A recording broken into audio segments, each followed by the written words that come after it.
Welcome one and all. In the past sections, we've discussed direct substitution and the numerical approach to evaluate limits. In this section, we will now investigate infinite limits and vertical asymptotes. An infinite limit generally occurs in either of two situations. Case 1, the function has a denominator whose value is approaching 0. Case 2, the function contains a logarithm whose argument is approaching 0 from the right in order to respect the domain of logarithms. In this particular section, in this video, we will discuss the first of the two situations and describe what it means about the function's graph. So case 1, a zero divider. So let's consider the following limit. Let's say x is approaching 1 from the right, and we are investigating the effect of this approach on 2x plus 1 over x minus 1. From the onset, you should probably observe that although f of x equals 2x plus 1 over x minus 1 is a rational function, it does exclude x equals 1 from its domain because of the zero division it generates. To get an intuitive idea of what the result of the limit is, we will use, first of all, a numerical approach. So here is a list of values of x that are successively getting closer to 1 from the right. These values of x were successively placed into the expression 2x plus 1 over x minus 1, and here are the outcomes. So, what do you observe? Individually, you've noted that the numerator, 2x plus 1, would tend towards 3 as x approaches 1. Meanwhile, the denominator, x minus 1, is tending towards 0 as x approaches 1. So overall, we have a positive numerator of size approaching 3 and a denominator that is also positive but becoming infinitesimally small. What happens in this case is that the ratio, so the division of a fixed number with a very small number, becomes huge, and in this case, positive. In other words, the limit as x approaches 1 from the right of 2x plus 1 over x minus 1 equals infinity. We could also write plus infinity for more precision. Now let's consider the other one-sided limit for the same function and see what happens when x approaches 1 from the right. Once again, just to get an intuitive idea of the limit's result, we will use the numerical approach. And this time, I've chosen a sequence of values for x that are left of 1, but getting closer and closer to 1. Inputting these numbers into the function's expression, what we observe is the following trend of results. So once again, what do you observe about the y values 2x plus 1 over x minus 1 is producing?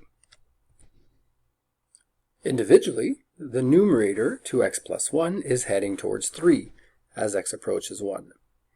Meanwhile, the denominator x minus 1 is heading towards 0 as x approaches 1. Overall, the numerator is positive, and it's approaching size 3. The denominator is negative because x is still less than 1, and it's becoming infinitely small. That is, x minus 1 is becoming infinitesimally small as it approaches 0. Thus, leading to a ratio that will become huge and negative this time. Okay, so the outcome of a positive numerator with a very, very small negative denominator will create a huge outcome and of negative sign. In other words, the limit as x approaches 1 from the left for 2x plus 1 over x minus 1 is minus infinity. Graphically, you can visualize the one-sided limits in the graph that is shown below. As we approached 1 from the right, the tendency of the function was to have y values becoming increasingly big, so heading towards plus infinity. As x approaches 1 from the left, the tendency was for 2x plus 1 over x minus 1 to become bigger and negative. And that would explain the asymptotic behavior of the function left and right of 1. Note that, as before, the limit would be deemed undefined because of the different results generated from the respective one-sided limits. So from this point on, we're going to use our rule number 1. For practical purposes, rather than having to use a numerical approach when a zero divider occurs at the x value being approached, we shall simply state that limits that produce k over 0, so a numerator whose value is different than 0, with a division by 0, forms an infinite limit. The sign of the result will depend on the sign of k, the numerator, and the direction from which the denominator is approaching 0. So there's a bit of guesswork. We have to be a bit careful with our signs. For instance, here 3 over 0 plus, we've got two positive signs in a quotient, a numerator of size 3 and a small denominator heading towards 0, so the outcome would be positive infinity.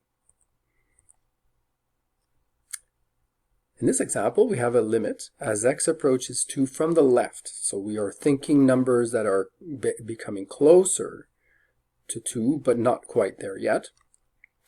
X squared minus 3 is the numerator, 2 minus x. If we were to do direct substitution, in the numerator, 2 squared minus 3 is heading towards 1. In the denominator, 2 minus 2 is heading towards 0. Now remember, x is heading towards 2 from the left, so we're not quite at 2 yet. We're at 1.999, for instance. So 2 minus x is getting closer to 0, but is still slightly positive. 1 over 0 plus will head towards plus infinity because of the positive signs the numerator and denominators both have. And here would be a graphical view of what is happening to this function as we approach 2 from the left. In the second example, we are letting x approach 3 from the right, so you can imagine what kind of values a numerical approach would be involving. 3.1, 3.01, 3.001. When we do direct substitution and x is replaced by 3, we will find a minus 5 over 0 form. Now, if we investigate a bit closer the denominator, true, we are heading towards 0, but since x is approaching 3 from the right, x squared will be a little bit bigger than 9, and therefore x squared minus 9 will approach 0, but still be slightly positive as it does so. The combination of signs, minus 5 over 0 plus, leads to an infinite result, but of negative sign. Once again, here is an image of what this limit would potentially look like as we approach 3 from the right. We're very aware of the fact that tangents have vertical asymptotes. This would be a good way of explaining where they come from. So for instance, if you had to look at the approach where x is heading towards pi over 2 from the left for tan of x, just keep in mind how tan of x is obtained. It's the quotient of sine of x over cos of x. Now, sine of x is heading towards 1 as x approaches pi over 2. Cos of x is approaching 0 when x approaches pi over 2. Approaching pi over 2 from the left, however, means that we are still in the first quadrant of the unit circle and that both are positive. So cosine approaches 0, but with still positive signs. A positive numerator divided by a very small positive denominator will give a positive infinite result. And here is our tangent where we're approaching pi over 2 from the left. So this is a graph you are probably familiar with.